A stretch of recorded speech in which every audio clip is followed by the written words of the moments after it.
நானும் யோசேப்பை குறிச்செல்லாம் அதிகம் கவனம் கொடுத்த பைபிள் காலேஜ் படித்த காலமாகட்டும், இல்லை உங்களை போல கிறிஸ்தவராக இருந்த காலத்தில் யோசேப்பை குறித்து பிரசங்கம் கேட்கறது ரொம்ப அரிது. கிறிஸ்மஸ் நாட்களில் எங்கேயாவது ஒரு இடத்துல அந்த சத்தம் கேட்கலாம், யோசேப்பை குறித்து பிரசங்கம். மரியாள் ரொம்ப அதிகம் பேசப்படுவார்கள், சகரியா ரொம்ப அதிகம் பேசப்படுவார்கள், ஈவன் மேய்ப்பர்கள் அதிகம் பேசப்படுவார்கள். ஆனால் யோசேப்பை குறித்து நம்ம அதிகம் கேட்கறது ரொம்ப ஒரு கடினமான ஒரு காரியம். யோசேப்பை குறித்து தியானிக்கும் பொழுதுதான் அந்த யோசேப்பினுடைய அந்த வேல்யூ என்ன, மதிப்பு என்னன்னு என்ன பண்ணுது புரிய ஆரம்பிக்கிறது. தேவன் ஒவ்வொருவருடைய வாழ்க்கையும் ஒரு திட்டம் வச்சிருக்கிறார். இப்போ ஒரு ஸ்கிரிப்ட்னு சொல்லுவாங்க, ஒரு எழுதுவது, எல்லா விஷயத்தையும் எழுதி செய்வது தான் நடைமுறை. ஒரு ஒரு ஒரு ஒரு மூவி படம் எடுக்கிறாங்கன்னா ஒரு ஸ்கிரிப்ட் எழுதுறாங்க.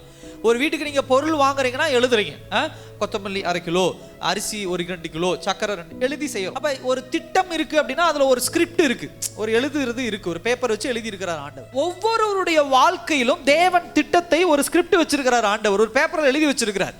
என் பேர் பால் தினகரன் அப்படின்னு சொன்னா எனக்கு ஒரு நோட்டு வச்சிருக்கிறார். பால் தினகரன் இந்த வயசுல இது நடக்கும், இந்த வயசுல உனக்கு இது நடக்கும், இந்த வயசுல உனக்கு இது நடக்கும், இங்க இது கிடைக்கும், இது கிடைக்காம போகும், இந்த நாள்ல இவன் இதை எட்டுவான் அப்படிங்கிற ஒரு ஸ்கிரிப்ட் என்ன பண்றாரு ஆண்டவர் எழுதி வச்சிருக்கிறார். அப்படி எழுதப்பட்ட விஷயங்கள்ல 100க்கு 99 விஷயங்கள் நாம் எதிர்பார்க்காத நேரத்துல தான் என்ன பண்ணும் நடக்கும். ஹல்லேலூயா. ஏன் அப்படின்னு சொன்னா கடவுள் ஒரு திட்டத்தை வச்சிருக்கிறாரு, நீங்களும் நானும் ஒரு திட்டத்தை வச்சிருக்கிறோம். இப்ப நீங்களும் நானும் ஒரு திட்டம் போட்டுட்டு இருக்கிறோம். என் பிள்ளைக்கு இந்த வயசுல திருமணம் பண்ணுவேன், இதுக்கு இவ்வளவு செலவு பண்ணுவேன், இது இங்க வாங்குவேன், இந்த மண்டபத்துல கல்யாணம் பண்ணுவேன், இந்த சேலை எடுப்பேன், இந்த நகை வாங்குவேன். கர்த்தரால் எழுதப்பட்ட அந்த காரியங்கள் நம்முடைய வாழ்க்கையில வெளிப்படும் பொழுது அங்கதான் நம்மளால என்ன பண்ண முடியாது, தாங்கிக் கொள்ள முடியாது. அந்த ஸ்கிரிப்ட், அந்த எழுதுனது நடக்கும் போதுதான் நமக்குள்ள சந்தேகம் வரும், நமக்குள்ள குழப்பங்கள் வரும், நமக்குள்ள பயம் வரும். இதெல்லாம் என்ன பண்ணும், அங்கிருந்தான் வருது. ஏன் அப்படின்னு சொன்னா நாம் எழுதி வைத்ததை எதிர்பார்த்து இருக்கிறோம், ஆனால் கர்த்தர் எழுதி வைத்தது நமக்கு தெரியாது. அவர் எழுதி வைத்தது எதிர்பாராமல் நடக்கிறதை நம்மளால என்ன பண்ண முடியவில்லை, தாங்கிக் கொள்ள முடியல. திடீர்னு ஒரு வியாதி வருது, தாங்கிக் கொள்ள முடியல. திடீர்னு சில உறவுகள் உடைக்கப்படுகிறது, தாங்கிக் கொள்ள முடியல. அறியாத சில உறவுகள் சேர்த்து கொள்ளப்படுகிறது, எதிர்பார்க்க முடியல. திடீரென்று சில வாய்ப்புகள் காணாமல் போகிறது, எதிர்பார்க்க முடியல.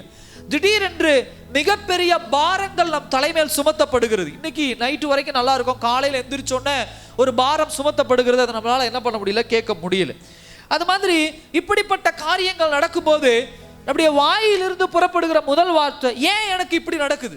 ரெண்டாவது ஒரு பக்கம் எதிர்பார்க்காத சம்பவங்கள் நடந்த உடனே ஒரு ஹியூமன் பீயிங்கா, ஒரு மனுஷனா நமக்குள்ள கோபம் வருது, குழப்பங்கள் வருது, அதுக்கப்புறம் ஒரு வெறுப்பு வருது, அதுக்கப்புறம் ஒரு அவமானங்கள் பார்க்கிறோம், ஒரு டிசப்பாயின்மெண்ட் அப்படின்னு சொன்னா ஐயோ இது நடக்கலையே அப்படின்னு ஒரு புலம்பல், ஒரு அழுகை, ஒரு கூக்குரல், இது எல்லாமே என்ன பண்ணுது, மனுஷனுடைய வாழ்க்கையில நடக்குது. இப்படிப்பட்ட ஒரு சூழ்நிலையில் இருக்கக்கூடிய ஒரு மனிதன் தான் யார் என்று சொன்னால் யோசேப்பு.